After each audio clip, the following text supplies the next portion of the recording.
Hello friends. तो हम अपने नेक्स्ट टॉपिक के बारे में बात करेंगे इसमें। तो जैसा कि ये टॉपिक धीरे धीरे बढ़ते जा रहा है और हम अब बहुत सारी चीज़ों को कंप्लीट कर चुके हैं, तो आप कृपया इस प्लेलिस्ट को शुरू से देखते आएँ ताकि आप लोगों को बहुत अच्छे से समझ में आए। और बहुत मैंने अच्छे से कवर किया है इस सब्जेक्ट को, और बहुत सारी चीज़ें अभी बाकी हैं जो कि आने वाली हैं। और अब हम देखेंगे इसमें आगे जो हमारे संसद की वित्तीय प्रक्रिया है उसको हम देखेंगे इसमें। तो इसमें मेनली हम लोग मनी बिल के बारे में देखेंगे, फाइनेंशियल बिल के बारे में, financial bill category 1 category 2, budget के बारे में देखेंगे। और जो जो अकाउंट है संसद का, मतलब पूरे देश का हमारे, तो संचित निधि, लोक निधि, तो इसके बारे में भी हम देखेंगे और इसमें क्या क्या प्रोविजन है और बजट कैसे पास होता है। तो ये सब बिल्कुल सारी चीजें यहाँ पे होने वाली है, तो आप बस इसको देखते चलिए। इस चैनल पे बहुत सारी चीजें कंप्लीट बहुत अच्छे से हो रही हैं, तो कृपया गाइस आप लोग इसको लाइन से देख लेते आइए। तो अब हम चलते हैं अपने आज के टॉपिक पे। तो आज है हमारा कि संसद का वित्तीय प्रक्रिया जो है,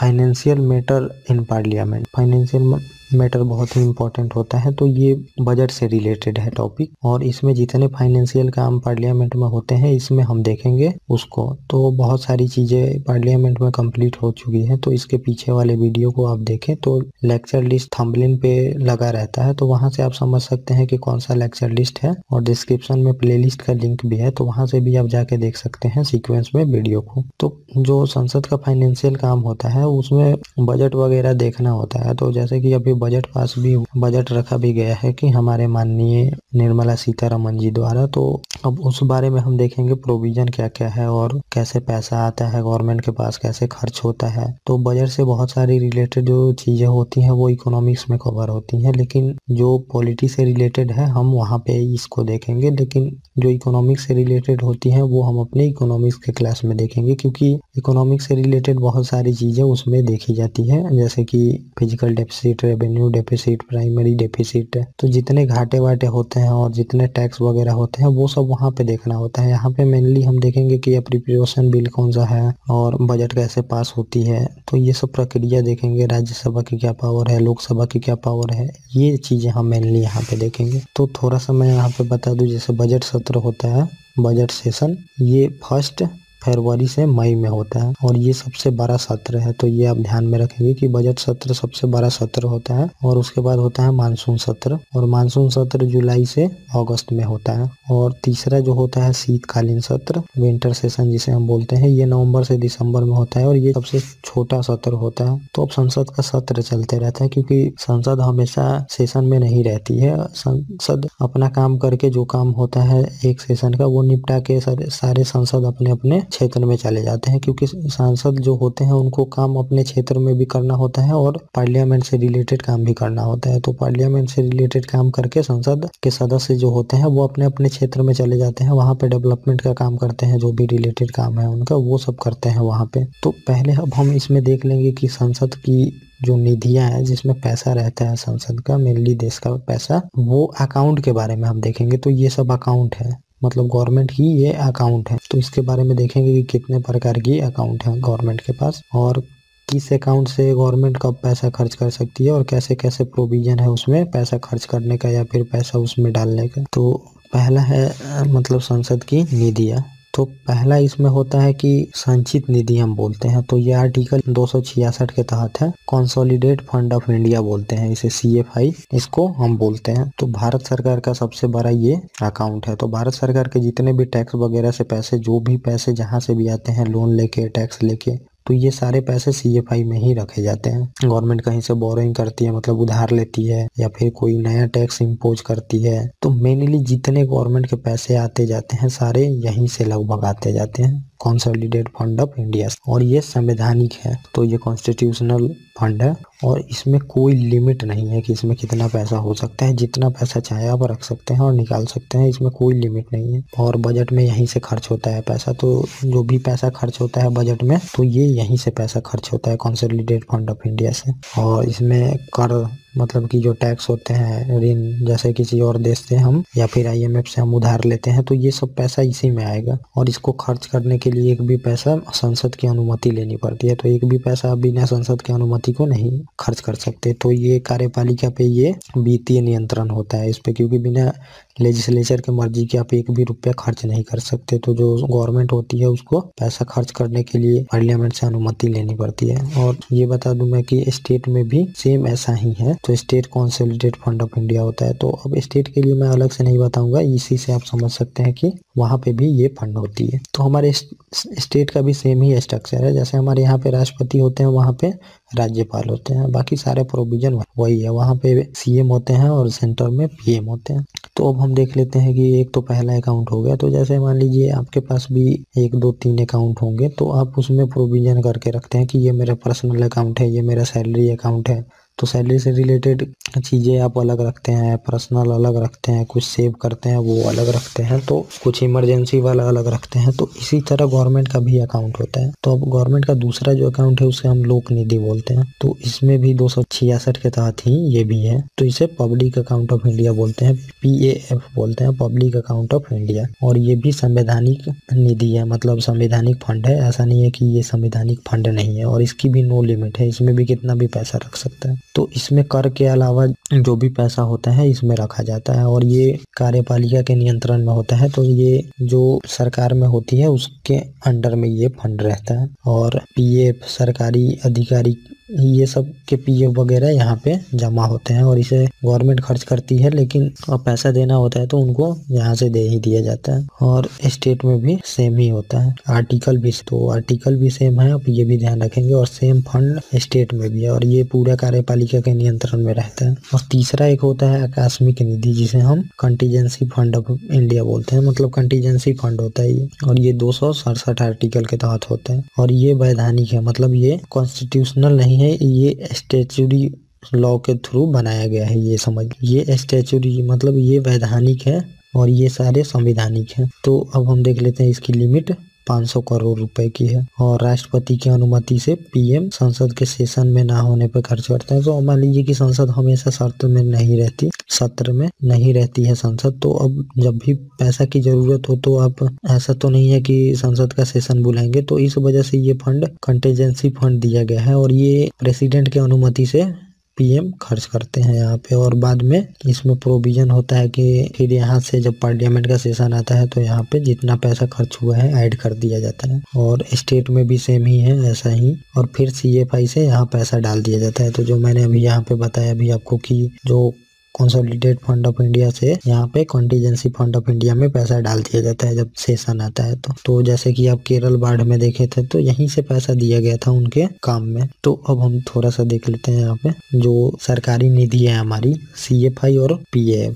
तो कंसोलिडेटेड फंड ऑफ इंडिया और पब्लिक अकाउंट फंड, तो इसके बारे में अब हम देख लेते हैं कि आखिर में पैसा कहाँ से आता है और कहाँ कहाँ खर्च होता है। मेनली यही बजट होता है। तो जो बजट होता है, तो बजट यही होता है कि पैसा कहाँ से आ रहा है और पैसा कहाँ पे खर्च हो रहा है, मेनली यही बजट होता है। तो इसी को हम लोग देखेंगे यहाँ पे। तो अब देखिए, मान लीजिए ये जो निधि है हमारी अकाउंट, इसमें पैसा या तो कर से आ सकता है जिसे टैक्स बोलते हैं। तो अब टैक्स में भी बहुत सारे टैक्स होते हैं, CIT corporate income tax, PIT personal income tax, GST goods and services tax, और एक्साइज ड्यूटी होता है। तो जो कंपनी उत्पाद करती है कोई प्रोडक्ट तो उस पे लगता है एक्साइज ड्यूटी। कस्टम ड्यूटी होता है, तो कोई देश मान लीजिए आके देश के लोग, कोई कंपनी हमारे देश में कर रही है या फिर सामान कोई बेच रही है तो उस पर कस्टम ड्यूटी लगता है बॉर्डर पे। और छोटे छोटे भी होते हैं जो जिसे STT बोलते हैं, सिक्योरिटी ट्रांजैक्शन टैक्स होता है। तो वो जब शेयर बेचा और खरीदा जाता है तो उस पे लगता है 0.2%। और एक होता है CGT जिसे हम कैपिटल गेन टैक्स बोलते हैं। तो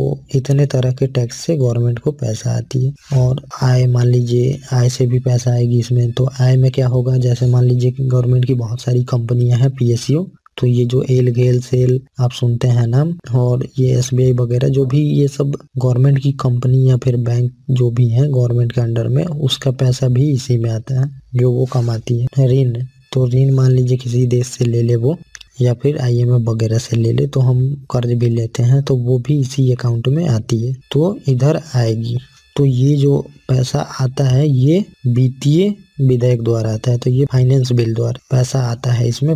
और अब हम देख लेते हैं कि खर्च कहाँ कहाँ होता है। तो ये जो खर्च है तो पहला इसमें दो तरह का खर्च होता है। पहला होता है अनुदान मांग, तो इसे हम डिमांड फॉर ग्रांट बोलते हैं। तो और मंत्रालय अपने अपने खर्च के लिए मांगते हैं और इसे कम किया जा सकता है। तो जितने मान लीजिए कि अभी बहुत सारे मंत्रालय है, रक्षा मंत्रालय है, हेल्थ मिनिस्ट्री है, वित्त मंत्रालय है, इन्वायरमेंट मिनिस्ट्री है, रेल मिनिस्ट्री है, तो बहुत सारी मिनिस्ट्री है। तो अब हर एक मिनिस्ट्री पैसा मांगती है अपने अपने खर्च के लिए अब, और वो बहुत सारी योजनाएं चलाती हैं, तो उसके खर्च के लिए पैसा चाहिए होता है। तो एक तो उधर जाता है, तो उधर जो पैसा जाता है उसमें जितना वो लोग मांग रहे हैं उसमें कमी किया जा सकता है। ऐसा नहीं है कि अगर वो मांगे 100 करोड़ रुपए तो 100 करोड़ उसमें 80 करोड़ भी दिया जा सकता है। और दूसरा होता है इसमें भारित व्यय, जिसे हम बोलते हैं चार्ज एक्सपेंडिचर। तो चार्ज एक्सपेंडिचर क्या होता है? ये होता है कि जैसे गवर्नमेंट लोन ली है उसको चुकाना भी होता है, तो ये हो गया। और दूसरा हो गया पेंशन, वेतन। तो बहुत सारे लोगों का वेतन जो वगैरह होता है, तो जैसे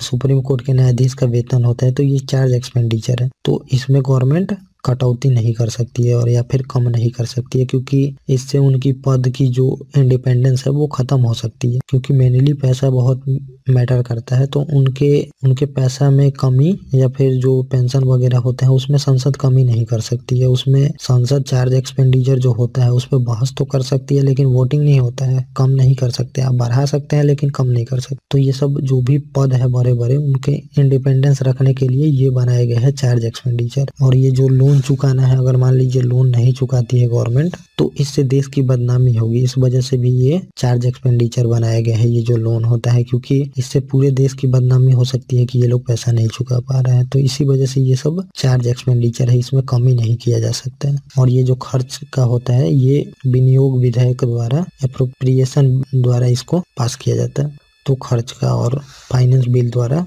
पैसा आता है इस। तो अब हम देख लेते हैं थोड़ा ये बजट के बारे में। तो ये भी बजट ही था। अब थोड़ा मैं बता दूंगा कि बजट में डेट क्या होते हैं। तो बजट तो होते हैं 1 साल के, लेकिन इसमें आंकड़े 3 होते हैं। तो अब ये समझ लिए बजट में। तो एक होता है कि आंकड़ा जो होता है वो पहले मतलब पिछले साल का होता है, और एक उस साल का जिस साल में बजट पेश हो रहा है, और एक होता है आने वाले मतलब अगले साल का। तो अब इसमें तो होता है कि आपके पास जो पिछला साल है उसका तो सारा आंकड़ा आपके पास होता है, उसको हम एक्चुअल इसमें पता होता है कि आपकी प्राप्ति क्या है और आपका व्यय क्या है। तो जो पिछला साल होगा तो वो तो सारा हो चुका होगा ना, तो उसके बारे में पता होता है। और ये जो दूसरा साल होता है जिसमें बजट पेश किया जाता है जिस साल में, तो इसमें एस्टिमेटेड होता है, इसमें अनुमान होता है कि इतना पैसा आएगा और इतना पैसा खर्च होगा। और जो उसके अगले साल का होता है तो इसमें रिव्यू एस्टिमेट बोला जाता है इसको। तो इसमें प्रस्तावित होता है फाइनेंस बिल द्वारा कि इसमें इतना खर्च हो सकता है, और अप्रोप्रिएशन बिल द्वारा इसमें मतलब खर्च होगा इतना और फाइनेंस बिल द्वारा इतना आएगा। तो यही होता है, 3 आंकड़े होते हैं। एक में तो आपको एक्चुअल पता होता है, दूसरे में एस्टिमेट लगाते हैं, और तीसरे में रिवाइज एस्टिमेट होता है, मतलब उसमें बाद में कम ज्यादा किया जा सकता है। तो वो जितना गवर्नमेंट के पास पैसा आती है, जितना हमारा ग्रोथ रेट होगा, जितना टैक्स मिलेगा, तो उस अनुसार हम उस टाइम चेंज करेंगे इसमें। तो अब हम देख लेते हैं आगे क्या है। लोकसभा में आती है सबसे पहले। तो जो बजट है वो एक मनी बिल है। तो इस पे क्वेश्चन आ भी चुका है कि बजट क्या है, तो आप ध्यान में रखेंगे कि बजट एक मनी बिल है। मनी बिल मतलब कि ये पैसे से रिलेटेड, इस वजह से ये मनी बिल है। और राज्यसभा में भी भेजा जाता है। तो पहले तो लोकसभा में रखा जाता है, लेकिन राज्यसभा में भी भेजा जाता है, और राष्ट्रपति के पूर्व अनुमति के बाद ही इसको प्रस्तुत किया जाता है। तो मतलब डिस्कशन के लिए राज्यसभा को देखने के लिए भेजा जाता है। राज्यसभा को पावर नहीं है, लेकिन वो डिस्कशन कर सकती है, देख सकती है उसको। और पीएम को इस्तीफा देना होगा अगर बजट पेश नहीं होता है। तो बजट ही जब पेश ना हो तो पूरा देश कैसे चलेगा, तो इस वजह से पीएम को इस्तीफा देना पड़ सकता है। इसमें ये प्रोविजन होता है। तो बहुत ही पैसा से जो भी चीजें रिलेटेड होती हैं वो बहुत ही इम्पोर्टेंट होती हैं, क्योंकि हर एक चीजें पैसा से रिलेटेड ही होती हैं। पैसा बहुत मैटर करता है किसी देश के लिए। तो अब हम आगे देख लेते हैं इसमें। आर्टिकल जो 112 है के तहत बजट एक वर्षीय वित्तीय विवरण, तो एनुअल फाइनेंशियल जो स्टेटमेंट होता है इसकी संज्ञा दी गई है। बजट शब्द का उल्लेख नहीं है, लेकिन एनुअल फाइनेंशियल स्टेटमेंट है, उसी को बजट मतलब मेनली बोलते हैं। और राष्ट्रपति का यह दायित्व सौंपा गया है कि वो सदन के दोनों सदनों के समक्ष भारत की उस वर्ष के लिए प्राकलित मतलब प्राप्तियां, एक्चुअल जो प्राप्ति है उनकी, और व्यय का विवरण रखवाना होगा। तो ये राष्ट्रपति को दी गई है शक्ति की हर एक साल में जो भी गवर्नमेंट की प्राप्तियां हैं और क्या व्यय है, इनका स्टेटमेंट रखवाना होगा संसद में। इसी को हम बजट बोलते हैं। और मेनली राष्ट्रपति को उसकी पूर्व अनुमति के बाद रखा जाता है, क्योंकि राष्ट्रपति पूरे देश का प्रतिनिधित्व करता है, तो वो स्टेट का भी प्रतिनिधित्व करता है। हमने देखा भी था कि स्टेट भी वोट कर रहे थे राष्ट्रपति चुनाव, तो इस वजह से इनको ये सब दिया गया है पावर। तो अब हम देख लेते हैं इसमें कि राहत कोष एक होता है कि रिलीफ फंड जिसे हम बोलते हैं, तो वो भी हम देख लेते हैं। ये फंड बहुत ही चर्चे में रहता है, तो इसमें पैसा आम आदमियों द्वारा डाला जाता है। तो रिलीफ फंड बनाया जाता है कि जब भी जरूरत होती है तब बनाया जाता है, PM relief fund, CM relief fund. तो उसमें आम लोगों से अपील की जाती है कि आप पैसा डालें इस मैटर पे और हम खर्च करेंगे जब जरूरत पड़ती है तब। और कई तो बनता है, मतलब जब जरूरत पड़ती है तो बनता है इसमें, और इसका नाम होता है PM relief fund, CM relief fund. और सीएजी इसको अकाउंट मतलब देखता है कि कैसे पैसा आ रहा है, उसमें कैसे खर्च हो रहा है, ये सीएजी चेक करता है, नियंत्रण एवं महालेखा परीक्षक। तो ये रिलीफ फंड है, ये भी काफी चर्चे में रहता है, तो ये भी आप लोगों को जान लेना जरूरी होता है इसमें। और अब हम देख लेते हैं इसमें कि भारित व्यय क्या होता है, चार्ज एक्सपेंडिचर। तो मैंने इसको तो बता ही दिया, बस यहाँ पे आप डेफिनेशन जान लेंगे।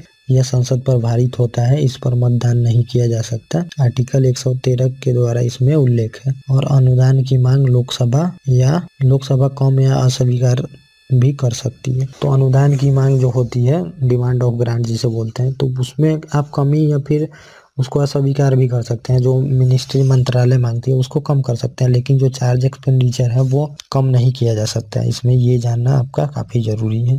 तो चार्ज एक्सपेंडिचर इसीलिए बनाया गया है ताकि कुछ पद ऐसे हैं उसको प्रभावित ना कर सके संसद, तो उसको इंडिपेंडेंस रहने के लिए बनाया गया है ये चार्ज एक्सपेंडिचर को। और अब है इसमें हम लेखा अनुदान थोड़ा देख लेते हैं, वोट ऑन अकाउंट। तो वोट ऑन अकाउंट के बारे में आप थोड़ा सा समझा दूं आपको अच्छे से। यह सरकार को अनुमति देती है संचित निधि से पैसा निकालने का। तो वोट ऑन अकाउंट के द्वारा ही सरकार संचित निधि से पैसा निकाल सकती है। और 2017, 18, 19, 20 और अभी 21 में भी और 22 में भी नहीं कर रही है सरकार, तो ये आप ध्यान रखेंगे। तो अब समझ ले कि ये वोट ऑन अकाउंट होता क्या था पहले। तो पहले जो बजट था वो 28 फरवरी को प्रस्तुत होता था और पास मई में होता था। तो बजट प्रस्तुत तो होता था फरवरी में और पास मई में होता था, लेकिन 2017 से प्रावधान किया गया कि अब प्रस्तुत होता है 1 फरवरी को और पास हो जाता है 25 से 31 मार्च तक। तो अब जरूरी नहीं है लेखा अनुदान का। तो अब लेखा अनुदान के बारे में हम समझ लेते हैं। तो अभी आप देखे भी हैं कि बजट पास हुआ, मतलब बजट रखा गया वित्त मंत्री द्वारा 1 फरवरी को। तो आपने देख भी लिया कि और पहले इसमें प्रोविजन था कि 28 फरवरी को बजट रखा जाता था। तो इससे दिक्कत क्या आती थी और इसको क्यों अब 1 फरवरी कर दिया गया, ये अब हम थोड़ा सा जान। तो मार्च तक एनुअल ईयर होता था। तो मार्च तक ही एनुअल ईयर होता था पहले। जो एनुअल ईयर होता है हमारा वो मार्च तक ही होता है, लेकिन अब जो बजट था वो पास मई में होती थी। तो एनुअल ईयर तो है मार्च का, तो मार्च के बाद कौन सा महीना बचा, अप्रैल और मई। तो 2 महीना बच रहा है। अब 2 महीने के खर्च के लिए जितना पैसा बजट का, उसका 1/6 भाग जो था वो मिल जाता था गवर्नमेंट को। तो अब मान लीजिए कि बजट एनुअल जो ईयर है वो मार्च तक का ही है और बजट जो पास होगा आपका मई में होगा, तो 2 महीना ये बच रहा है। और बिना अपने अभी ऊपर देख भी लिया कि बिना संसद के अनुमति के आप 1 भी रुपया खर्च नहीं कर सकते हैं उसमें से, CFI से। तो इसमें ये हो जाता था कि अब 2 महीने के खर्च के लिए कहाँ से गवर्नमेंट पैसा लाए। तो इसके लिए संसद में क्या किया जाता था कि वोट ऑन अकाउंट पास कर दिया जाता था 2 महीने के खर्च के लिए। जितना भी अब मान लीजिए बजट में पैसा होगा अगले साल के लिए, उसका 1/6 भाग पहले दे दिया जाता था। और जब बजट पास होता था मई में, उसके बाद जितना पैसा बचता था वो खर्च के लिए दे दिया जाता था। तो इसमें मेनली जान लीजिए कि जैसे कि 12 महीने का खर्च जो है आपका एनुअल ईयर का, तो इसमें पार्लियामेंट आपको 2 महीने का खर्च पहले दे देती थी। अब जितना भी आपका 12 महीने का पैसा हो तो उसको 12 भाग में कर दीजिए। तो मान लीजिए जैसे 120 रुपया हो आपके पास और इसको आप 12 भाग में कर दीजिए और 12 भाग में कर दीजिए और 2 महीने का आप ले लीजिए। तो इसमें ये प्रोविजन था। तो ज्यादा इसमें जानने का आपका जितना जरूरत था उतना मैंने बता दिया। तो अब हम आगे देख लेते हैं थोड़ा सा। तो ये था आपका लेखा अनुदान जिसे हम बोलते थे, और लेखा अनुदान अब पास नहीं किया जा रहा है क्योंकि अब बजट का डेट ही इधर कर दिया गया, 1 फरवरी से ही बजट अब रखा जा रहा है। और अब हम देख लेते हैं इसमें कि अंतरिम बजट क्या होता है, इंटरिम बजट जिसे हम बोलते हैं। तो इंटरिम बजट आप समझ लिया, बजट भी बहुत प्रकार के होते हैं, लेकिन इसमें जो मेनली एक दो मैंने बता दिया, लेकिन बाकी सब बजट इकोनॉमिक्स में रिलेटेड है। तो उसमें जीरो बजट होता है, आउटकम बजट होता है, तो बहुत सारे बजट के प्रकार हैं, अंतरिम ये सब। तो ये बस रिलेटेड है यहाँ पॉलिटी से, तो ये मैंने बता दिया आपको, बाकी सारी इकोनॉमिक्स में बताई जाएंगी आपको। तो ये है मान लीजिए कि अप्रैल 2022 और 31 मार्च 2023, तो इतना दिन का बजट होता है। तो अगर सरकार मई में ही चली गई मान लीजिए, तो अब इसमें मान लीजिए अगर सरकार मई में ही जाने वाली है, तो मान लीजिए कि एक महीना बच रहा है अप्रैल से मई तक का। तो अब इसमें सरकार की नैतिकता नहीं है कि 2023 का बजट भी बना के जाए। तो अप्रैल में तो होगा बजट मान लीजिए कि, तो अब ये पास नहीं कर सकते, क्योंकि मान लीजिए कि मई में सरकार जाने वाली है। तो अब इनको ये नैतिकता भी नहीं है कि आप पूरे साल का बजट बना के जाओ, क्योंकि जब इलेक्शन होगा तो उसमें आप हारेंगे कि जीतेंगे इसमें कोई नहीं जानता है। तो गवर्नमेंट मतलब पब्लिक जो इसमें है आपको 5 साल के लिए ही चुनी थी, तो अब आपका 5 साल का टर्म हो गया, तो आप 5 साल से ज्यादा की नीति भी नहीं बना सकते। इस वजह से ये बोला जाता है अंतरिम इंटरिम बजट का इसमें प्रावधान होता है। तो पहले विनियोग विधेयक पास होता है, बाद में वित्त विधेयक, उसके बाद फाइनेंस बिल, और दोनों विधेयक मनी बिल होते हैं। तो ये जो दोनों विधेयक मैंने बताया आपको, फाइनेंस बिल और एप्रोप्रिएशन बिल, तो ये दोनों मनी बिल होते हैं। तो ये जो इंटरिम बजट होती है, तो ये पूरे बजट नहीं होती है, इसमें बस कुछ ही पैसा दिया जाता है खर्च के लिए। तो ये पूरे साल का बजट नहीं होता है। ये जो सरकार रहती है वो इंटरिम बजट पास करती है, और जो गवर्नमेंट आती है चुन के वो अपना बजट पास करती है वहां पे। तो ये 2 महीने का बजट होता है। तो जैसे वो ऊपर वोट ऑन अकाउंट था, वैसे ही इंटरिम बजट लगभग सेम ही होता है। तो अब हम थोड़ा यहाँ पे देख लेते हैं कि प्रोसेस क्या है बजट पास होने का। तो अब हम आगे देख लेते हैं कि आखिर में बजट पास होने की प्रक्रिया क्या है, तो मतलब कि कैसे कैसे पास होती है। तो इसमें हम यही देखेंगे कि प्रोसेस क्या है, इसमें पहला स्टेप क्या होता है, सेकेंड स्टेप क्या होता है, थर्ड स्टेप क्या होता है, फोर्थ स्टेप में क्या होता है। तो ये पूरा प्रोसेस है कि ये पूरा प्रोसेस कम से कम 5-6 चरण में चलता है, तो ये हम जान लेंगे इसमें। तो पहला इसमें है कि देखिए, बजट राष्ट्रपति की अनुमति के बाद लोकसभा में पेश होता है। तो इसमें पहले राष्ट्रपति की अनुमति लेनी होती है, उसके बाद जाके संसद में रखा जाता है। तो संसद में पहले बजट जो है वो लोकसभा में ही आ सकता है। तो क्योंकि बजट एक मनी बिल होता है, तो इसमें लोकसभा में ही लाया जाता है इसको। और जब लोकसभा में आ जाता है उसके बाद इसको, तो लोकसभा में आता है, उसके बाद बहस होता है थोड़ा बहुत, उसके बाद ये चला जाता है राज्यसभा में। तो राज्यसभा में पावर तो नहीं है, लेकिन आप ये ध्यान में रखिएगा कि राज्यसभा में भी बजट जाता है। तो राज्यसभा में जब बजट जाएगा तो इस पे वाद विवाद होगा, मतलब इस पे भी चर्चा होती है। तो अब चर्चा होती है कि क्या क्या, जो उसमें बहुत सारा योजनाएं वगैरह होती हैं, तो उस पे चर्चा होती है राज्यसभा में। तो ऐसा नहीं है कि राज्यसभा में राज्यसभा में बस चर्चा होती है, राज्यसभा को कोई पावर नहीं है, लेकिन बजट राज्यसभा में भी जाती है। तो ये आप ध्यान रखेंगे। और उसके बाद होता है तीसरा स्टेप, इसमें होता है, मान लीजिए ये 2 स्टेप हो गया। उसके बाद तीसरा होता है लेखा अनुदान पास बिना बहस प्लस भारित पे। तो वोट ऑन अकाउंट पास हो जाता है, जो 2 महीना के खर्च के लिए चाहिए होता है पैसा, जो मैंने ऊपर बताया, और जितने चार्ज एक्सपेंडिचर है वो भी पास हो जाते हैं। तो इन सब पे बहस नहीं होता है। अब चार्ज एक्सपेंडिचर पे बहस नहीं होता, क्योंकि सैलरी अलाउंसेज जो होती है उस पे बहस नहीं होता, क्योंकि इसमें उनके पद की इंडिपेंडेंस के लिए ये चार्ज एक्सपेंडिचर बनाया गया है, ताकि संसद उनके पद पे कुछ भी ना कर सके, क्योंकि मेनली पैसा से रिलेटेड ही दुनिया में सब कुछ होता है। तो इस वजह से उनके सैलरी वगैरह को फिक्स किया गया है, ताकि उनके पद को इंडिपेंडेंस बनाया जा सके। जैसे कि सुप्रीम कोर्ट के जज हैं, हाई कोर्ट के जज हैं, तो ये एक बहुत ही प्रतिष्ठित पद है और इसकी बहुत ही इंपॉर्टेंस है। तो जब हम जुडिशरी देखेंगे तो उसमें आप लोगों को पता चलेगा बहुत अच्छे से इसके बारे में कि आखिर में अहमियत क्या है जुडिशरी की। तो आज जितने भी हमारे अधिकार मिले हैं ये जुडिशरी के वजह से ही मिले हैं। तो अगर जुडिशरी अच्छे से काम नहीं करती है इंडिपेंडेंस होकर, क्योंकि जुडिशरी को मेनली सरकार के खिलाफ ही अधिकतर फैसला देना होता है, तो अगर वो इंडिपेंडेंट नहीं होगी तो फैसला देना मुश्किल हो जाता है। इसी वजह से ये सब चार्ज एक्सपेंडिचर बनाया गया है। तो जब हम जुडिशरी देखेंगे तो उसमें इसको अच्छे से हम देखेंगे बिल्कुल। तो लेखा अनुदान पास हो गया, अभी वोट ऑन अकाउंट, और भारित व्यय जो चार्ज एक्सपेंडिचर है वो भी पास हो गया। तो अब चौथा काम इसमें क्या होगा कि सारे मंत्रालय अपना अपना मांग करते हैं। तो जितने मंत्रालय हैं वो अब मांग करेंगे पैसे का, कि हमारे मंत्रालय में इतना पैसा चाहिए हमें अपने काम चलाने के लिए, जो हमारे इतने सारे स्कीम वगैरह चल रहे हैं, तो इसमें पैसा चाहिए हमें। तो हर एक मंत्रालय अपना अपना मांग रखेगा इसमें संसद में, मतलब लोकसभा में। अब ये जो मांग रखेंगे तो अब ये मांग DRAC देखती है इसको, तो जो जितने मांग ये रखते हैं उसको डिपार्टमेंट रिलेटेड एस्टीमेट कमेटी अब चेक करेगी। तो ये कमेटियां हैं 31 है करीब अभी शायद में, तो ये जो है ये बजट का अनुमान लगाती हैं कि जो मंत्रालय पैसा मांग रही है DRAC वो जायज मांग है कि नहीं। अब जैसे मंत्रालय कोई मांग लिया, जैसे हेल्थ मिनिस्ट्री है वो बोले कि मुझे 5 लाख करोड़ रुपए का जरूरत है, तो अब उसमें ये DRAC चेक करते हैं कि इन्हें सच में इतना जरूरत है कि नहीं, और जो ये पैसा मांग रहे हैं उतना ये खर्च कर पाएंगे कि नहीं और कहाँ कहाँ खर्च करेंगे, तो ये सब बिल्कुल चेक करती है। और चेक करके जब ये अपना रिपोर्ट दे देती है DRAC तो फिर बहस होता है और दोबारा बहस होता है इसमें छठा। तो बहस में राज्यसभा भी भाग लेती है, ऐसा नहीं है कि बस लोकसभा ही भाग होगा, लोकसभा में ही बहस होगा तो राज्यसभा में ही बहस होता है। उसके बाद बहुत सारे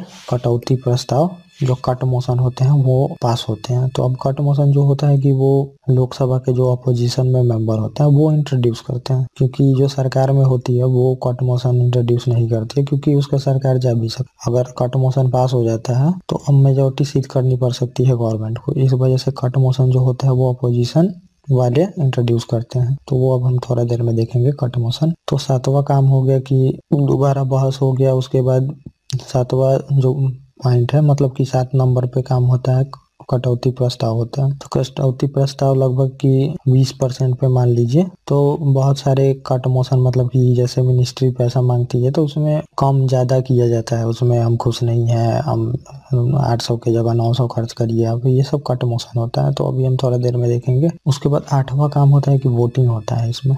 तो वोटिंग होता है उसके बाद तो 20% पे ही वोटिंग हो जब पाता है, क्योंकि अब इतने सारी मिनिस्ट्री हैं तो सभी पे बहस नहीं हो पाता। तो बहुत सारी मतलब जो इम्पोर्टेंट टॉपिक होती हैं उस पर वोटिंग हो जाता है और 80% जो होता है उसको गिलोटिन कर दिया जाता है। तो गिलोटिन अभी मैं बताऊंगा आपको कि जैसे एक बार में ही सारे को पास कर दिया जाता है, क्योंकि उतना आप चर्चा नहीं कर सकते क्योंकि बहुत बड़ा बजट होता है और बहुत सारी मिनिस्ट्री पैसा मांगती है। तो बहस कुछ ही मुद्दों पर हो पाता है जो इम्पोर्टेंट होती है, जैसे कि रक्षा, हेल्थ, तो ये सब पे चर्चा होती है। बाकी को ऐसे ही गिलोटिन कर दिया जाता है, बाकी को गिलोटिन कर दिया जाता है। तो 80% लगभग आप समझ लीजिए कि गिलोटिन कर दिया जाता है। तो जो मैंने बताया था संसद की कार्यवाही अच्छे से नहीं चल पा रही थी, तो अब ये गिलोटिन का, उसमें मैंने एक पॉइंट बताया था कि संख्या बढ़ती जा रही है दिन पे दिन। तो गिलोटिन मतलब कि चर्चा नहीं हो पाती, बहस नहीं हो पाती, इसी को गिलोटिन बोलते हैं। एक ही साथ पास कर दिया जाता है। तो जो मैंने बताया था कि फ्रांस में एक कॉन्सेप्ट होता है कि वहाँ पे जब किंग सजा देता था तो एक लोगों को, इतने लोगों को सजा देता था कि एक लोगों को सजा नहीं दे पाता था। इसी वजह से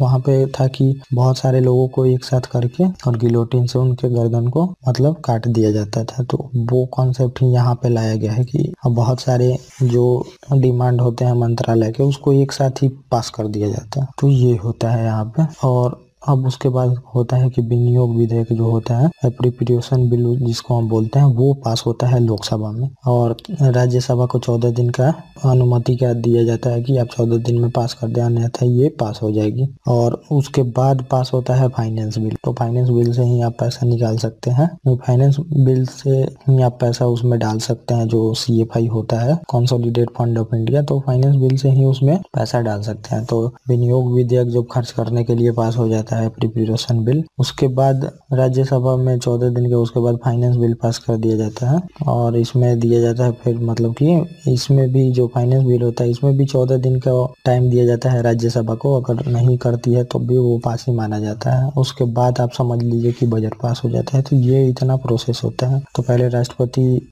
की सहमति के बाद लोकसभा में रखा जाता है, फिर लोकसभा से राज्यसभा में चला जाता है, राज्यसभा में बहस वगैरह होता है और लोकसभा में बहस होता है। तो बहस होने के बाद ये लेखा अनुदान पास हो जाता है, वोट ऑन अकाउंट जिसे हम बोलते हैं, और ये बिना बहस के पास होता है, इस पे कोई बहस वगैरह नहीं होता है। भारित व्यय जो होता है, चार्ज एक्सपेंडिचर, ये भी पास हो जाता है। उसके बाद सारे मंत्रालय जो अपना मांग करते हैं कि इतना इतना हमें पैसा चाहिए, अब उनके मांग को DRAC, department related estimate committee, ये सब जो होती हैं ये उनके मांग को चेक करती है। उसके बाद जब ये अपना चेक करके रिपोर्ट रखती है संसद में तो फिर दोबारा बहस होती है उस पर, और दोबारा बहस होती है। उसके बाद बहुत सारे कटौती प्रस्ताव आते हैं। Cut motion. उसके बाद 20% पे वोटिंग होती है जो इम्पोर्टेंट मुद्दे होते हैं और 80% को गिलोटिन कर दिया जाता है। और उसके बाद विनियोग विधेयक पास होता है और इसमें राज्यसभा को 14 दिन का मतलब मोहलत दिया जाता है पास करने के लिए। उसके बाद फिर लास्ट में फाइनेंस बिल पास होता है, इसमें भी राज्यसभा को 14 दिन का टाइम दिया जाता है और नहीं पास करता है तो 14 दिन में पास मान लिया जाता है। तो ये पूरा प्रोसेस है बजट पास होने का, तो ये आप ध्यान में रखेंगे। और अब हम आगे देख लेते हैं जो कट मोशन है इसके बारे में हम जान लेते हैं। कटौती प्रस्ताव तो DFG मतलब डिमांड फॉर ग्रांट जो मंत्रालय मांग करती है लोकसभा में सदस्य वित्तीय उत्तरदायी के लिए कार्यपालिका का विधायिका के प्रति उत्तरदायी के लिए ये लाया जाता है, मतलब कम किया जाता है। जितने भी मांग करते हैं, मान लीजिए कि ये मांगे कि मुझे इतना पैसा चाहिए अपने मिनिस्ट्री के खर्च के लिए, तो ये जो अपोजिशन मेंबर होते हैं वो लाते हैं जो सरकार में होते हैं उनके खिलाफ। तो मान लीजिए कि अब सरकार के खिलाफ लाए लेकिन बहुमत तो वो नहीं है, तभी तो अपोजिशन में है। तो बहुमत तो जो सरकार में रहती है उसके पास होता है। तो कट मोशन सारे पास कोई हो नहीं पाता क्योंकि मेनली जो बहुमत होता है वो रूलिंग पार्टी के पास ही होता है, तो इस वजह से ये पास नहीं हो पाता। तो मंत्रालय के मांग को या फिर खेद प्रकट किया जाता है, मतलब खेद प्रकट किया जाता है कि हम खुश नहीं है आपसे कि आप इतना मांग कर रहे हैं पैसे का, इसकी जरूरत कोई है नहीं लेकिन आप मांग कर रहे हैं, ये अपोजिशन बोलती है। तो अपोजिशन का काम ही यही होता है कि जो भी चीजें चलती हैं उसका विरोध करना, तो उस वजह से सरकार चौकन्ने रहती है। यही डेमोक्रेसी का फीचर है एक अच्छा। तो अब हम देख लेते हैं कि कौन से मोशन होते हैं इसमें, तो सारे हम मोशन को इसमें देख लेंगे। तो पहला पॉलिसी कट मोशन होता है जिसे हम नीति बोलते हैं, मतलब नीति कटौती प्रस्ताव होता है ये पहले। तो इसमें हम देख लेते हैं कि क्या प्रोविजन। तो जितना पॉलिसी के लिए पैसा मांगते हैं वो कम कर देना 1 रुपए से। 1 रुपए तक खेद प्रकट करने के लिए सत्ताधारी पार्टी नहीं लाएगी, ये सरकार गिर सकती है पास नहीं तो ये सरकार नहीं लाती है, मेनली अपोजिशन द्वारा ही सारे कट मोशन लाए जाते हैं। तो अब इसमें पॉलिसी कट मोशन की ये पॉलिसी ही खराब है, तो जितनी पॉलिसी आप पैसा का मांग किए उसमें 1 रुपए तक भी किया जा सकता है इसको, तो ये समझ लें आप इसमें। तो अब ये लाती है अपोजिशन पार्टी, लेकिन जो गवर्नमेंट में है मैंने बता भी दिया कि बहुमत तो उनके पास होता है, तो ये पास हो नहीं पाता। अगर पास हो जाता है फिर यानी गवर्नमेंट को मेजॉरिटी सिद्ध करनी पड़ जाएगी अपनी। और दूसरा है इकोनॉमिक कट मोशन, तो आर्थिक कटौती प्रस्ताव हम बोलते हैं इसमें। तो जितना पैसा का मांग उतना नहीं, मान लीजिए कि 200 रुपए का मांग किया तो इसमें 150 रुपया दिया जाता है। कि मान लीजिए जब कोई मंत्रालय है तो बोले कि मुझे बहुत पैसे की जरूरत है, लेकिन उसमें उन लोगों को लगता है कि इतने पैसे का इनको जरूरत है नहीं, तो इस वजह से ये मोशन लाया जाता है। मोशन से मेनली खेद प्रकट किया जाता है कि हम आपसे खुश नहीं है, इससे इतना पैसा आप क्यों खर्च कर रहे हैं। तो ये इकोनॉमिक कट मोशन होता है। और तीसरा होता है इसमें कि टोकन कट मोशन। तो टोकन जैसे आप मान लीजिए कि कहीं सामान वामान खरीदते हैं तो उसमें जो टोकन देते हैं तो उससे रिलेटेड है, ये सांकेतिक बोलते हैं इसे। तो सहमत नहीं सरकार से तो लाना, तो 1000 मांग हो तो इसमें 900 कर दिया जाता है, तो 100 रुपये इसमें कम कर दिया जाता है। तो इतने मोशन आप देख लिए। जो गिलोटिन मैंने बताया ये भी आप यहाँ पे जान ले। तो गिलोटिन मतलब कि एक साथ सबको पास कर देना समय बचाने के लिए। तो मैंने ऊपर बता भी दिया कि बहुत सारे मांग होते हैं तो उतने पे बहस नहीं हो सकती क्योंकि बहुत सारे मंत्रालय हैं छोटे छोटे, तो उतने का बहस करेंगे तो 1 महीना का टाइम ही होता है लगभग। और 1 महीने में मैंने उतना चरण बताया कि उतने चरण में जाके बजट पास होता है, तो अब इतना आप बहस कैसे कर सकते हैं इसमें। तो इस वजह से जो मेन टॉपिक होता है उस पर बहस होकर पास हो जाता है, बाकी को गिलोटिन कर दिया जाता है। और ये सब कार्यपालिका पर नियंत्रण के लिए। तो ये सब कार्यपालिका पर नियंत्रण के लिए है क्योंकि कार्यपालिका चौकन्ने रहती है। ये जो भी मोशन होते हैं अगर ये पास हो गया एक भी तो समझिए कि फिर गवर्नमेंट को अपना मेजोरिटी सिद्ध करनी पड़ सकती है, और नहीं सिद्ध कर पाई गवर्नमेंट तो सरकार जा भी सकती है। तो इतने चीजें थे। अब हम आगे चलते हैं और देखते हैं आगे हमारा कौन सा प्रोविजन है। तो इसमें अब हम इसमें देखेंगे कि वित्तीय बिल जो होता है फाइनेंशियल बिल, इसके बारे में हम देखेंगे। तो अब ये जो बिल है इसमें काफी लोगों को कंफ्यूजन होता है मनी बिल और वित्तीय बिल में। तो जो धन विधेयक होता है और वित्तीय विधेयक, तो इसमें बहुत लोगों को कंफ्यूजन होता है, तो वो मैं दूर करने का कोशिश करूंगा इसमें।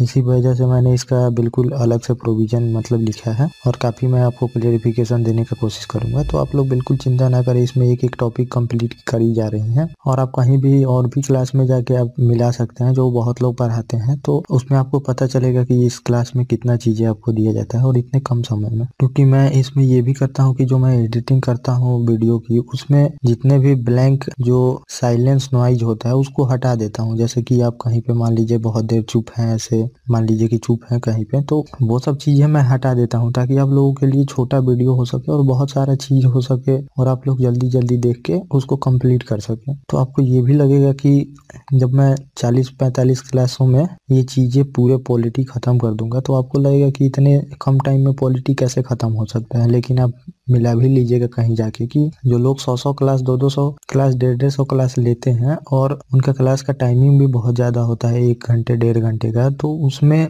जितनी चीजें आपको पढ़ाई जाती हैं उससे ज्यादा यहाँ पे मिलेंगी। आप बस टॉपिक से आप जाके मिला सकते हैं। आप घंटे मत गिनिए और लेक्चर मत देखिए कि कितना लेक्चर हो रहा है, आप बस ये देखिए कि कितना टॉपिक और कितने अच्छे से कंप्लीट हो रहा है और एग्जाम में आपका क्वेश्चन पहले आया हुआ है कि नहीं आया हुआ है और अब आएगा कि नहीं, ये बस आप मिलाइए। और मैं आपको प्रीलिम्स का बात नहीं कर रहा, मेंस तक का बात कर रहा है किसी भी एग्जाम में, क्योंकि हम मेनली सारी चीजों को लेते चल रहे हैं जो डिस्कशन का पार्ट और जो प्रीलिम से रिलेटेड है, तो वो एक चीज भी मैं नहीं छोड़ रहा। तो आप लोग गाइज बिल्कुल टेंशन ना लें और बस इस क्लास को करते जाएं और नोट्स इसको जो मिलेगा आपको रिवीजन करें, बस इससे आगे आपको कुछ नहीं करना। क्योंकि उतने सारे लेक्चर हम देके जाते हैं, हमारे पास कुछ रिवीजन करने के लिए होता ही नहीं, क्योंकि वो 4-5 पॉइंट लिख के डिस्कस कर देते हैं और जो बहुत सारी चीजें अगर कोई नोट्स लेता भी है तो वो 2-3 हजार पेज का नोट्स हो जाता है, तो वो आप रिवीजन कभी नहीं कर पाएंगे। ये मेरा लिख के ले लीजिए, आप रिवीजन करने के लिए बिल्कुल शॉर्ट नोट्स होना चाहिए और बिल्कुल कंपेयर भी होना चाहिए टॉपिकों को। मैं बहुत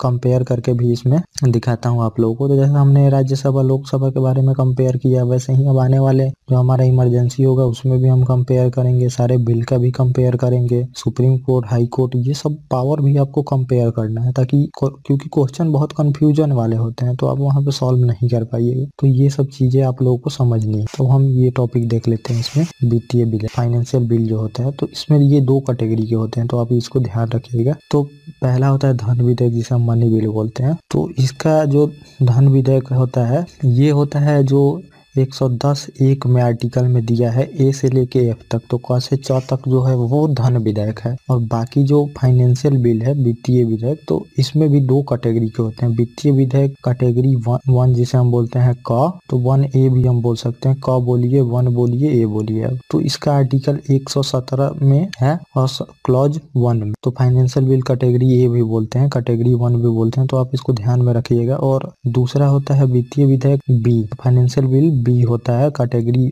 2 बोलते हैं। तो ये आर्टिकल 107(3) में है, तो इसको आपको ध्यान रखो। तो अब हम मनी बिल और फाइनेंशियल बिल कैटेगरी ए और बी दोनों को देख लेंगे इसमें कि क्या अंतर क्या है। इसमें आपको अंतर जानना होता है क्योंकि मेनली क्वेश्चन वहीं से आते हैं और प्राथमिक मतलब पैसे से नहीं होता है, पैसा आ सकता है जरूरत में। तो जो फाइनेंशियल बिल होता है इसमें मेनली काम पैसे से नहीं होता है, लेकिन पैसा इन्वॉल्व हो सकता है इस काम में, इस वजह से इसको अलग अलग किया गया है मनी बिल और फाइनेंशियल बिल को। तो इसमें जो है कि कर लगाना, कर कम करना, किसी कर को समाप्त करना या फिर नया कर लाना, तो ये आप समझ लीजिए कि बिल्कुल पैसे से रिलेटेड है, तो इसको हम मनी बिल बोलते हैं और इसका मतलब पैसे से होता है। और लोकसभा अध्यक्ष तय करता है और किसी भी कोर्ट में प्रश्न नहीं किया जा सकता कि आपने किस आधार पर इसको मनी बिल तय किया गया है। मनी बिल जो भी तय हो जाता है तो मनी बिल उसकी लिए तय किया जाता है ताकि इसमें राज्यसभा से पावर लिया जा सके, क्योंकि जो मैंने बताया कि धन विधेयक में राज्यसभा को कोई पावर नहीं होती है, 14 दिन के अंदर में उनको अनुमति देनी ही देनी है। मेनली इसीलिए धन विधेयक बनाया जाता है ताकि बाईपास किया जा सके राज्यसभा को। तो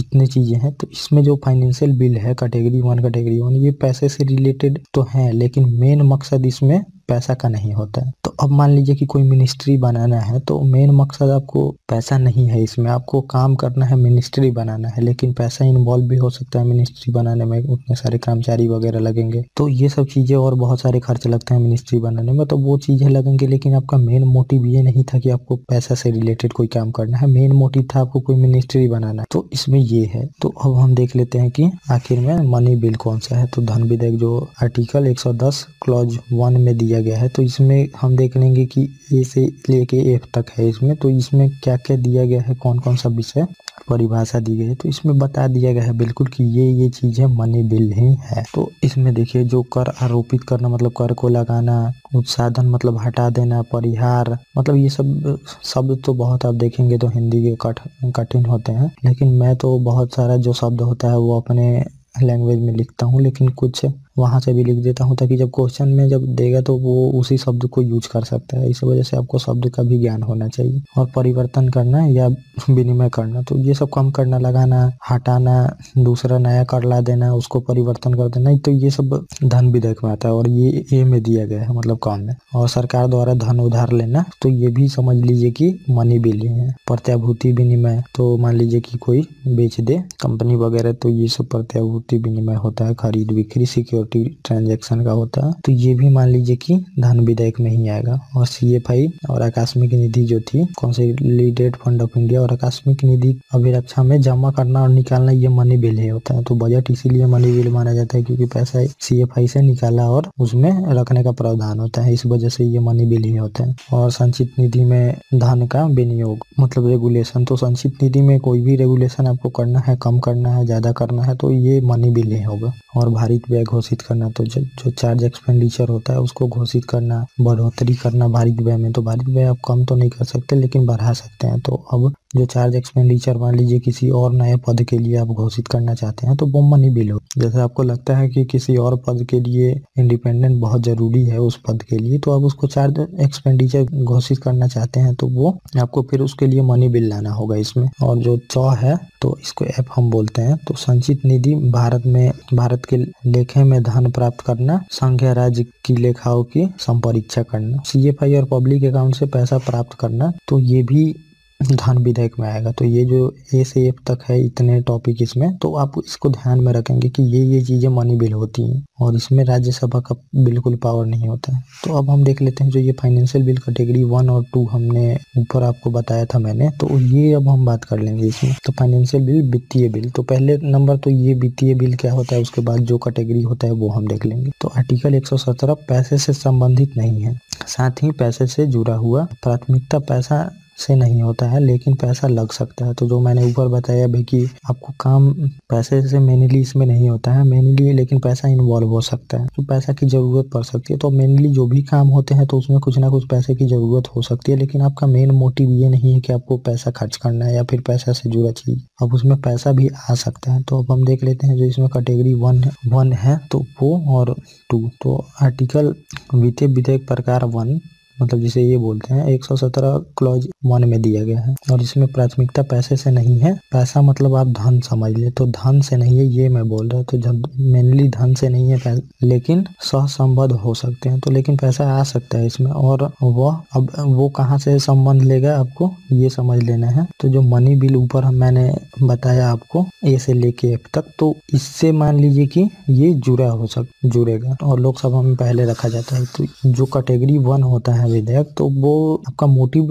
पहला पैसे से नहीं है, लेकिन जो पैसा इन्वॉल्व होगा वो मनी बिल जो हमने देखा A से F तक, उससे रिलेटेड हो सकता है। तो इसको हम बोलते हैं वित्तीय विधेयक प्रकार 1, मतलब कैटेगरी 1 है ये। तो ये आप ध्यान रखिएगा। और राष्ट्रपति की आज्ञा के पहले जरूरत होती है, तो इसमें पहले राष्ट्रपति की अनुमति लेनी होगी, उसके बाद ये विधेयक पास किया जाएगा, मतलब लोकसभा में इंट्रोड्यूस किया जाएगा। और दूसरा होता है वित्तीय विधेयक प्रकार 2, मतलब कैटेगरी 2, तो ये 2, तो इसमें होता है कि आर्टिकल 117(3) में है ये, और प्राथमिकता धन से नहीं है, लेकिन संबंध हो सकते हैं धन से। और यह A से F जो 1 है, आर्टिकल 110 क्लॉज 1 A से F इसमें जो दिया गया है, तो में जो नहीं आएगा। तो अब जो ऊपर मैंने बताया यहाँ पे कि वो उससे संबंधित हो, जो मनी बिल मैंने बताया A से F तक, उससे संबंधित हो सकता है ये। और इसमें जो कैटेगरी 2 है उससे संबंधित नहीं होगा, तो उस विषय में नहीं आएगा। जो मैंने A से F तक बताया उससे संबंध ना हो, तो इसे हम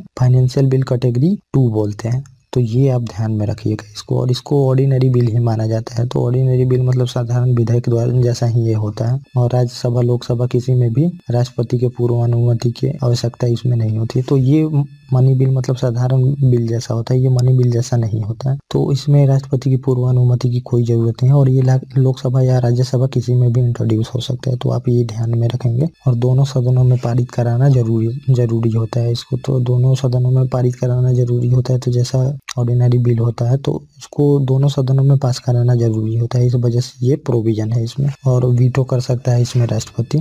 तो जो मैंने वीटो बताया था वहां पे, तो ये जो साधारण विधेयक में वीटो होता है वो यूज कर सकता है यहाँ पे राष्ट्रपति। तो ये हमने देख लिया यहाँ पे बजट से रिलेटेड सारी टॉपिक को। अब हम यहाँ पे देखेंगे कि लोकसभा और राज्यसभा में अब जो ये 4 प्रकार के बिल होते हैं उसका हम थोड़ा सा देखेंगे कि क्या क्या पावर है इसमें किसको, और मैं यहाँ पे ये भी आपको बताऊंगा कि डिफरेंस क्या है इन बिलों की। तो हम आगे देख लेते हैं उसके बाद। तो अब ये आगे हम देख लेते हैं बिल के बारे में। तो ये बिल जो 4 प्रकार के बिल होते हैं इसके बारे में आपको जानना बहुत ही जरूरी होता है। 4 प्रकार के नहीं मेनली, और मैंने 1-2 प्रकार के बना दिए हैं इसमें। तो ये क्योंकि एग्जाम में बहुत कंफ्यूजन वाले क्वेश्चन आते हैं तो ये आपका जान लेना इसमें बहुत जरूरी हो जाता है। तो अब हम बिल के बारे में देख लेते हैं इसमें, और बहुमत क्या है ये कैटेगरी मैंने बना दिया है। तो इसमें मैं आपको बताऊंगा कि जो विधेयक होते हैं उनके प्रकार इसमें हम देख लेंगे, और इधर मैंने बहुमत कितने चाहिए पास होने के लिए ये है, आप समझ लीजिए। और इधर उस बिल का डेफिनेशन है कि नहीं ये है इसमें, और इसमें ये जो कॉलम है पहले राष्ट्रपति की अनुमति लेना है कि नहीं उस बिल पे ये है, और 5वां इसमें है कि पहले किस सदन में रखा जाएगा इसको ये है इसमें, आप ये जान लेंगे। और संयुक्त अधिवेशन जो होता है ज्वाइंट सेशन ये आ सकता है कि नहीं उस बिल पे ये है, समझ लीजिएगा। और सदन की शक्ति क्या है उस बिल पे ये आपको मैं बताऊंगा यहाँ पे, और राष्ट्रपति की सहमति कैसी है और कौन सा वीटो लगा सकता है ये आप समझ लीजिएगा इसमें। तो अब हम इसमें बात कर लेते हैं। तो पहला होता है साधारण विधेयक जिसे हम ऑर्डिनरी बिल बोलते हैं। तो साधारण विधेयक मतलब जो भी नॉर्मल काम होते हैं वो साधारण बिल द्वारा ही पास होते हैं। तो अब इसमें ये भी डिफरेंस कर सकते हैं, जो भी संविधान संशोधन विधेयक नहीं है, जो फाइनेंस बिल नहीं है, और जो धन विधेयक नहीं है, उसके बाद जो भी बिल होता है वो साधारण विधेयक ही होता है। तो जो भी चीजें काम होती हैं ये सब मनरेगा वगैरह ये सब पास करना साधारण विधेयक द्वारा गवर्नमेंट पास कर देती है। तो इसमें ज्यादा बहुमत की जरूरत नहीं होती है। साधारण बहुमत तो जो हमने बहुमत का बात कर लिया है तो वो आप वहाँ पे देख सकते हैं जाके कि हर एक बहुमत के बारे में बताया गया है। तो अब हम इसमें देख लेते हैं कि जो इसका साधारण विधेयक का डिफिनेशन है कि नहीं। तो इसका डिफिनेशन नहीं दिया गया है, तो ये मैंने बता भी दिया। तो साधारण विधेयक आप वही समझ ले कि जितने विधेयक हैं जो कॉन्स्टिट्यूशनल अमेंडमेंट बिल नहीं है और जो मनी बिल नहीं है, जो फाइनेंशियल बिल नहीं है, वो साधारण विधेयक ही होते हैं। और इसमें राष्ट्रपति की पहले अनुमति की कोई जरूरत नहीं होती है साधारण विधेयक में, और पहले किसी भी सदन में आ सकता है। ये लोकसभा या राज्यसभा किसी में भी ये विधेयक आ सकता है। साधारण विधेयक जो ऑर्डिनरी बिल होता है ये किसी में भी आ सकता है, और संयुक्त अधिवेशन इसमें हो सकता है। तो जो मैंने ज्वाइंट सेशन आपको बताया था कि जब एक सदन पास करके दे दे और दूसरा सदन उस पर 6 महीने तक कुछ ना बोले या फिर पास नहीं करे तो जो गतिरोध उत्पन्न हो जाता है, तो इसको दूर करने के लिए या फिर बिल को पास करने के लिए ज्वाइंट सेशन बुलाया जाता है, और उसकी अध्यक्षता लोकसभा अध्यक्ष करते हैं। तो ये मैंने बता दिया है। तो इसमें ज्वाइंट सेशन हो सकता है, दोनों शक्ति मतलब दोनों सदन का शक्ति इसमें बराबर है। तो ये आप ध्यान में रखेंगे। राज्यसभा लोकसभा की इक्वल पावर होती है इसमें, और राष्ट्रपति के पास बस एक पुनर्विचार सस्पेंसिव वीटो ही होता है। तो इसमें सस्पेंसिव वीटो का ही यूज कर सकते हैं राष्ट्रपति, और कोई वीटो नहीं यूज कर सकते। तो ये आप ध्यान में रखिए। और ये जो बिल है ये साधारण बहुमत से पास होता है। तो साधारण बिल है तो साधारण विधेयक से ही पास होता है ऑर्डिनरी बिल। और अब हम देख लेते हैं इसमें दूसरा होता है धन विधेयक, मनी बिल जिसे हम बोलते हैं। तो इसका जो डेफिनेशन है 110 ए से लेके F तक तो मैंने ऊपर बता भी दिया आपको। तो इसमें दिया गया है, और इसमें पहले राष्ट्रपति की अनुमति लेनी पड़ती है, और पहले ये लोकसभा में आता है। तो ये आप ध्यान में रखिएगा। और संयुक्त अधिवेशन इस पे नहीं हो सकता, ज्वाइंट सेशन इसमें नहीं होता, क्योंकि लोकसभा मतलब राज्यसभा को इसमें पावर है ही नहीं। तो इस वजह से कोई भी ज्वाइंट सेशन इसमें नहीं होता, और लोकसभा को ज्यादा शक्ति प्राप्त है इसमें, राज्यसभा नहीं मतलब ना नहीं कर सकती इसमें। तो लोकसभा को ज्यादा पावर है, ये मैंने ऊपर बता भी दिया आपको। और इसमें जो होता है राष्ट्रपति को अनुमति देनी ही पड़ती है। तो ये हो गया मनी बिल। तो अब हम देख लेते हैं कि फाइनेंशियल बिल जो वित्तीय बिल है वो कैटेगरी 1 में क्या है। तो इसका मैंने आपको बताया भी कि आर्टिकल 117 क्लॉज 1 में दिया गया है, और पहले राष्ट्रपति की अनुमति इसमें लेके ही इंट्रोड्यूस होगा लोकसभा में। तो पहले राष्ट्रपति का अनुमति ले लिया जाता है, और पहले ये लोकसभा में ही आएगा जो वित्तीय बिल कैटेगरी 1 है, और इसमें संयुक्त अधिवेशन हो सकती है। तो आप ये ध्यान में रखिएगा, क्योंकि जो ये बिल होते हैं ये ऑर्डिनरी बिल जैसा ही देखा जाता है। तो इसी वजह से देख लीजिए कि यहाँ पे सदन की शक्ति में राष्ट्रपति और लोकसभा मतलब कि राज्यसभा और लोकसभा की शक्ति बराबर ही है। और यहाँ पे जेबी वीटो जो होता है पॉकेट वीटो का यूज कर सकता है, पुनर्विचार सस्पेंसिव वीटो लगा सकता है राष्ट्रपति। और अब हम देख लेते हैं जो हमारा तीसरा है वित्तीय विधेयक मतलब फाइनेंशियल बिल कैटेगरी 2। तो इसमें भी आर्टिकल 117 क्लॉज 3 में दिया गया है और इसमें पहले राष्ट्रपति की अनुमति की कोई ज़रूरत नहीं है और इसमें राष्ट्रपति की पहले भी अनुमति लेनी पड़ती है इसमें भी। तो आप ये ध्यान में रखिएगा कि राष्ट्रपति की अनुमति जरूरी है, पहले बिल इंट्रोड्यूस करने से पहले राष्ट्रपति की अनुमति लेनी पड़ती है। और संयुक्त जो पहले किस सदन में आएगा, तो राज्यसभा या लोकसभा किसी में भी आ सकता है, तो ये आप ध्यान में रखिएगा, पहले किसी भी सदन में आ सकता है और संयुक्त अधिवेशन इसमें हो सकता है, ज्वाइंट सेशन। और राज्यसभा लोकसभा की इक्वल पावर है इसमें। तो वित्तीय बिल जो कैटेगरी 2 है इसमें भी राज्यसभा और लोकसभा की इक्वल पावर है और इसमें भी जेबी वीटो मतलब पॉकेट वीटो और पुनर्विचार सस्पेंसिव वीटो का यूज कर सकता है प्रेसिडेंट। और ये तीनों साधारण विधेयक मतलब साधारण बहुमत से ही पास होंगे। तो ये जो तीनों हैं ये साधारण बहुमत से पास होंगे, तो ये मैंने यहाँ पे कर भी दिया डॉट डॉट। और अब हम देख लेते हैं संविधान संशोधन विधेयक, कॉन्स्टिट्यूशनल अमेंडमेंट बिल जिसे हम बोलते हैं। तो इसका डिफिनीशन दिया गया है आर्टिकल 368 में और इसमें पहले राष्ट्रपति की कोई अनुमति की जरूरत नहीं है और ये राज्यसभा लोकसभा किस में भी पहले आ सकता है और संयुक्त अधिवेशन इसमें नहीं होता। तो मैंने बताया भी था कि इसमें ज्वाइंट सेशन नहीं होता क्योंकि दोनों सदन से सेपरेट पास किया जाता है अलग अलग। और राज्यसभा लोकसभा की इक्वल पावर है इसमें और प्रेसिडेंट को अनुमति देनी ही होती है और इसमें एब्सोल्यूट मतलब विशेष बहुमत से पास होता है। तो अब कॉन्स्टिट्यूशनल अमेंडमेंट बिल है तो इसमें कुछ प्रोविजन है कि जो एब्सोल्यूट विधेयक जो मैंने ऊपर बताया था आपको जब हम बहुमत देख रहे थे, तो इसमें जैसे फंडामेंटल राइट वगैरह संशोधन करनी होते तो इसमें स्टेट की जरूरत नहीं होती है। लेकिन कुछ ऐसे विधेयक हैं जो फेडरल स्ट्रक्चर से हमारे रिलेटेड है, उसमें आधे स्टेट के भी अनुमति की जरूरत होती है, तो ये आप ध्यान में रखिएगा। तो एब्सोल्यूट से भी होता है और इसमें एक स्टेट का भी इन्वॉल्व होता है कॉन्स्टिट्यूशनल अमेंडमेंट बिल में, तो ये आप ध्यान में रखिएगा। तो वो हम बात कर चुके हैं, तो आप प्लीज सीक्वेंस से वीडियो को देखते हैं तो आपको अच्छे से समझ में आएगा ये सब चीज। और एक जो होता है छठा हम देख लेते हैं, इसमें राज्य संबंधित जो विधेयक होता है बनाना स्टेट रिलेटेड, तो स्टेट को क्रिएट करना, उनके नाम वाम को चेंज करना, तो ये भी एक विधेयक होता है। तो ये अब हम जान लेते हैं, ये आर्टिकल 3 से रिलेटेड है और इसमें जो होता है पहले राष्ट्रपति की अनुमति के बाद ही इंट्रोड्यूस किया जाता है ये बिल और पहले ये किसी भी सदन में आ सकता है। तो राज्यसभा लोकसभा किसी सदन में आ सकता है और संयुक्त अधिवेशन भी इसमें हो सकता है। तो नाम बाउंड्री वगैरह चेंज करने होते हैं स्टेट के, तो वो आ सकता है। और दोनों सदन की इसमें शक्ति बराबर है, लोकसभा राज्यसभा की शक्ति बराबर है इसमें। और इसमें जो है पॉकेट वीटो यूज कर सकता है राष्ट्रपति और पुनर्विचार सस्पेंसिव वीटो, तो ये 2 वीटो मेनली राष्ट्रपति यूज करता है और यही पावर है राष्ट्रपति के पास 2 वीटो का। और ये बिल साधारण मतलब सिंपल मेजोरिटी से पास होता है। तो इतने सारे टॉपिक हम इसमें देख लिए। हम अपने वित्तीय काम तो बजट काम में हम इतने चीजों को देख चुके हैं, तो बहुत सारा चीज हो गया है इसमें। तो आप प्रीवियस ईयर क्वेश्चन या फिर मेंस का या फिर प्रीलिम्स किसी का भी उठा के देखे, किसी एग्जाम का,